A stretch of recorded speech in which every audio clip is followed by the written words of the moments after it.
Hey, good morning, everyone. It's Jojo Gonzalez, and I'm just finishing my morning routine, getting some things going here at the house, getting ready to head out.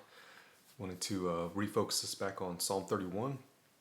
Good psalm. David is just reaching out to the Lord. Went over some good verses last week. We left off in verse 7 yesterday. Today we're going to start in verse 8. He says this. He says, "And you have not given me into the hand of the enemy." And you see that just as a common thread with David. He's always thanking the Lord for not giving him up to the hand of the enemy. But he says, "You have set my feet on a broad place."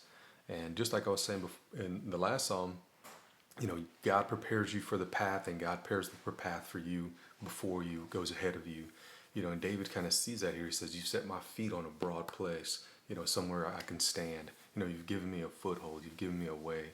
Even though it may be going through a tough time, God has always given us a way." So he says, "Be gracious and compassionate to me, O Lord, for I am in trouble." And, turn to God always, before the trouble, in the trouble, and definitely in praise after the trouble. But he's in trouble, and he says, "My eye is clouded and weakened with grief, my soul and my body also." And I think we've all been there, when things are going wrong with our health or our family or our work or our job, whatever it is, our eyes, they may not see as clearly. You may only be focusing on the grief, and then your soul and your body, it hurts. You just want to stay in bed, whatever it is. And you can see that David's been through this before. Then he says this. He says, "For my life is spent with sorrow and my years with sighing." And you just talk about that real deep. Just like, man, you can't just get it out of you, all that stress, all that pressure, all that fear, all that doubt, all that anxiety. Then he says, "My strength has failed because of right, my sin, my inequity." A lot of times it's the sin in this world, our own sin, whatever it is, not asking God, not paying attention to God, you name it, right? Um, but he focuses that on himself. He says, "I know that my strength has failed because of my inequity." So he acknowledges that, hey, I'm a sinner. Lord, help me. And it's a good position. It's a good place, to be with the Lord. And he says, even my body has wasted away. So it's affecting him physically. He says, "Because all of my enemies, I have become a reproach and disgrace, especially to my neighbors, the people that are close, and an object of dread to my acquaintances. Those who see me on the street run from me." They may know that he's in a bad place. They may know that he's just in a bad frame of mind. He's sad, sullen, hurt, lost, he's shaken, whatever it is. And then he says this. He says, "I am forgotten like a dead man out of my mind. I am like a broken vessel. I'm useless. I'm just nothing. I'm gone." And I think we all may know what that feels like. And he says, "For I have heard the slander and whispering of many. Terror is on every side.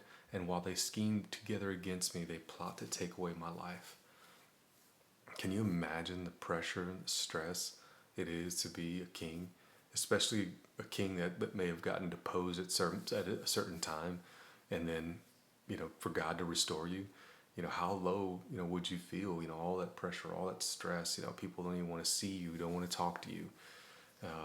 It'd be rough. It would definitely be rough. And I know we all kind of feel like that sometimes in things that we're going through in our life.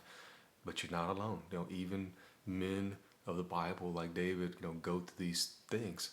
And you can point out a bunch of them. Jesus especially went through these tough times, these real, low lows right before his crucifixion. And being even crucified on the cross. I'm sure, that was tough. But, you know, just like we said in the previous psalm, man, that maybe pain in the night, but glory comes in the morning. David turns it around in verse 14. He says, "But as for me, I trust confidently in you and your greatness, O Lord. I said, you are my God." And that's the main point, right? You're staying focused on the Lord. You're staying focused on that God is with you. He hasn't forgotten you. You're not by yourself. You're not abandoned, even though it may feel that way.